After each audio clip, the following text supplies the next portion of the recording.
Bye, Govan, and welcome to the Tolkien Lore Channel. I'm the Tolkien Geek, and while Tolkien was not really keen on describing a lot of action scenes in his stories, there are several lead-up scenes to action scenes, or other instances in which characters utter lines which would definitely be worthy of, like, oh yeah moments. And so I want to go through the ones I think are kind of the most interesting or impressive.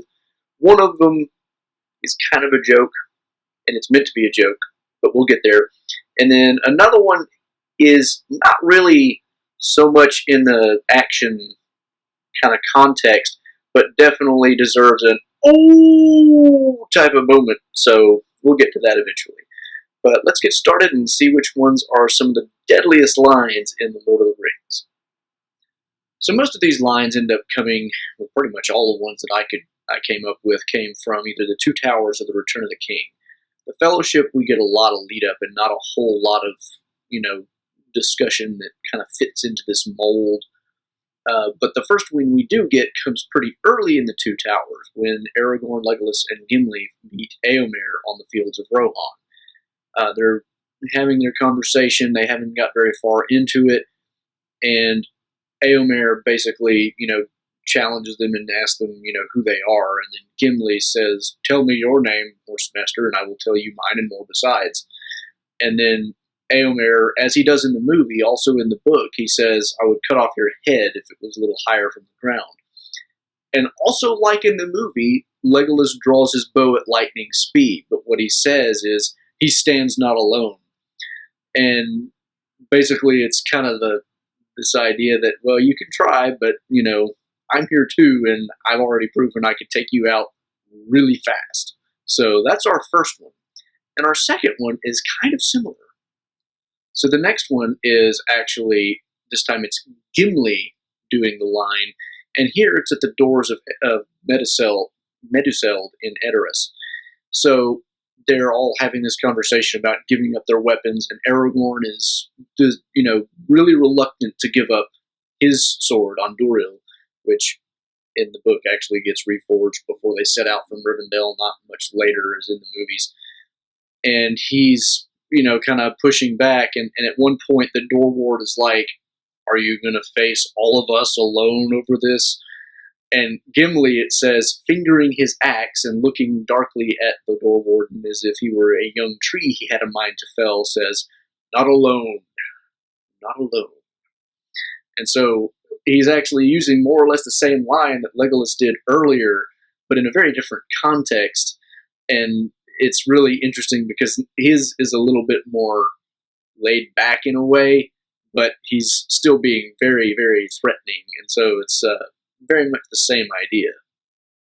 Our next line comes from the Helm's Deep episode, and here Theoden and Aragorn, Legolas, and Gimli and others have just arrived at Helm's Deep, and there's already a force of people waiting there. In the book, the scenario is a little bit different than in the movie. They're not planning originally to go to Helm's Deep, where there is already a standing garrison, but the garrison has been kind of left a little bit less manned than usual because the Lord there has been kind of siphoning off troops to fight the battle with the Uruk-hai at the Fords of Isen.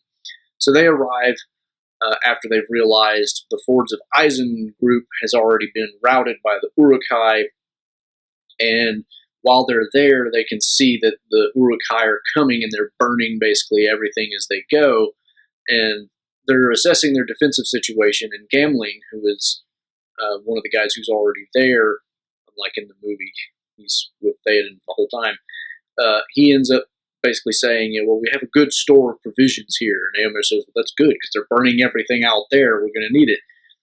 And Gamling says, "Well, if they come to bargain for our goods at the gate, we'll make them pay a high price." And it's a half-joking type of line, of course, and that's kind of what makes it all the more deadly. He's like laughing in the face of death because he knows that they're about to be seriously outnumbered and besieged, and yet he's like, "This is going to be fun." He's like joking about how, if they want to buy food off of them now that they've burned all the food out there, it's going to cost them. So obviously cost them in ways other than payment, but, anyway, that's Gamling's nice little line. Our next line is also from the Two Towers, and really it's more of a speech than a line. Here, the Uruk-hai have been assaulting the fortress for quite some time, and the defenders are mostly holed up. And at one point, Aragorn decides to kind of step out onto a rampart or whatever and look out, and he stands up there kind of not really worrying about the fact that he's being shot at by the Uruk-hai, and we get this exchange. So the orcs yelled and jeered. Come down, they cried. If you wish to speak to us, come down, bring out your king. We are the fighting Uruk-hai. We will fetch him from his hole if he does not come. Bring out your skulking king. The king stays or comes at his own will, said Aragorn. Then what are you doing here, they answered. Why do you look out? Do you wish to see the greatness of our army? We are the fighting Uruk-hai. I looked out to see the dawn, said Aragorn. What of the dawn, they jeered. We are the Uruk-hai. We do not stop the fight for night or day, for fair weather or for storm. We come to kill by sun or moon. What of the dawn? None knows what the new day shall bring him, said Aragorn. Get you gone, ere it turn to your evil. And that's not even the best part yet. Get down, or we will shoot you from the wall, they cried. This is no parley. You have nothing to say. I have still this to say, answered Aragorn. No enemy has yet taken the Hornburg. Depart, or not one of you will be spared. Not one will be left alive to take back tidings to the north. You do not know your peril. That's pretty bold, considering that they've already lost the wall. He's up in the Hornburg with the king, and they're all kind of just sitting there waiting for the orcs to break in, and he is threatening them. And he seems to be completely serious about it and not bluffing. And of course he turns out to be right. So our next line, and this is the one that actually is a joke, comes in Minas Tirith. Pippin has arrived, and in the book what happens is he ends up talking to another of the guard of Minas Tirith named Baragond, and he's the one who kind of fills him in on his duties and shows him around and that sort of thing. And after he's done, Baragond says, well, I have to get back to work, but since you're free, you can go find my son in the lower parts of the city and keep him company. I'm sure he'd enjoy that. His name's Bergil. So Pippin goes down to the lower parts of the city, and he is looking around trying to see if he can spot one, and he runs into this group of boys where they're all just kind of playing in the street or whatever. And there's hardly any boys left in the city because they've basically all been evacuated to other parts of Gondor. So he figures one of them has got to be him, and one of them even looks like he probably is related. So he starts walking up, and then the boys come over and start talking to him, and the way the conversation goes, it kind of gets into like a tough guy match talk, and the Bergil, who is the one who's kind of in the lead and doing all the talking, at one point, says something like, well, I could turn you on your head or whatever, and Pippin comes back and says, you could if I let you, but I'm actually considered uncommonly large in my country, and I know some wrestling tricks myself, and if it came to it, I might have to kill you. And here Pippin really scowls at him like he's really being serious, and Bergil backs off like, what the? And then Pippin's like, don't believe me, I'm no good at this at all, so, whatever. So it is a joke, but he plays it off like it's real, and like he's really about to tear into Bergil, which is just hilarious. So not really a deadly line, but I couldn't leave it out because of the humor. So our second to last line, here it's not an action scene or even an almost action scene. Well, it kind of is. It's interesting. Éomer and Gimli have a history about Galadriel going back to their original conversation where Gimli, almost got his head chopped off. And at one point, Gimli had basically said, if ever you see the Lady Galadriel and you don't confess that she is the most beautiful person in Middle-earth, then we're going to have a fight. And Éomer, after the wedding of Arwen, at which Galadriel is present, which makes sense because she's like her grandmother, and for some reason they don't include that in the movie. I don't understand that. Éomer comes up to Gimli and said, well, I have now seen Galadriel. And Gimli's all like, so do we have to have a fight? And Éomer says, well, you be the judge. I do not confess her to be the most beautiful person in Middle-earth. And Gimli says, then I must go for my axe. Now, immediately after this, Eomer is like, well, hang on a minute. If I had seen her in other company, then I would have said everything you want. But having seen her next to Arwen, I will say that Arwen is better, but she's the only one that's better. And then Gimli kind of like lets off and he's like, okay, fine, you have chosen the evening, I have chosen the morning. That's okay.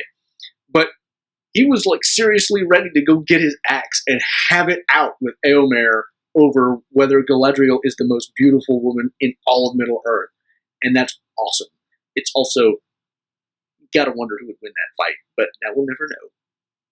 So the final line, and this is the one that is completely unconnected to anything like an action scene, this one happens in the Scouring of the Shire. And Frodo has been arrested by some of the sheriffs who are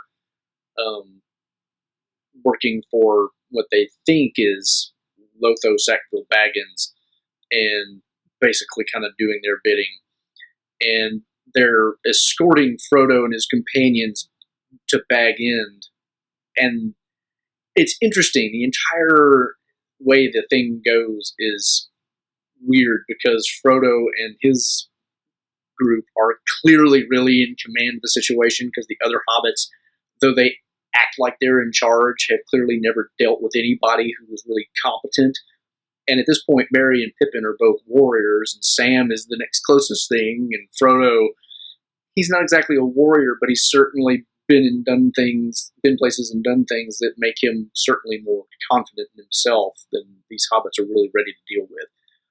So at any rate, and the other interesting thing about it is the four hobbits are all on ponies riding, and so the sheriffs who are escorting them and who have arrested them are basically having to keep up on foot. And eventually it gets to the point where they're all tuckered out, and Frodo basically says, we're leaving you here. You can catch up with us if you want. And the head guy basically says, all right, fine, but don't forget I've arrested you. And Frodo, you have to imagine, without skipping a beat and with this really deadly stare in his eyes, says, I won't, but I may forgive you.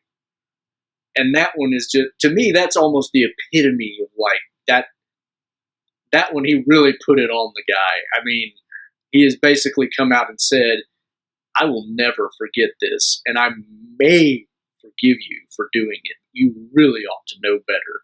This is beneath you, and really, really horrible.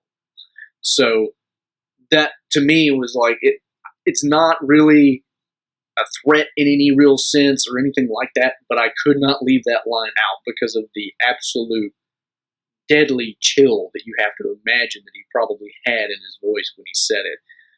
And there's probably a little compassion in it too, because he says, I may forgive you, but the may, that one, ooh, that stings. So those are my picks for really deadly lines in The Lord of the Rings. There may be some others that I have left out because I don't remember them all, and some of them are kind of obscure. So if you know of any that I have left out, please do leave them in the comments below. And if you enjoyed the video, please give it a thumbs up and share it around. You can also follow me on Twitter at JRRTLore, where I occasionally drop some Tolkien-related trivia questions. You can subscribe to the channel here. You can support the channel here. And you can find 2 of my previous videos here. Until next time, I'm the Tolkien Geek, signing out for the Tolkien Lore channel. Namaste.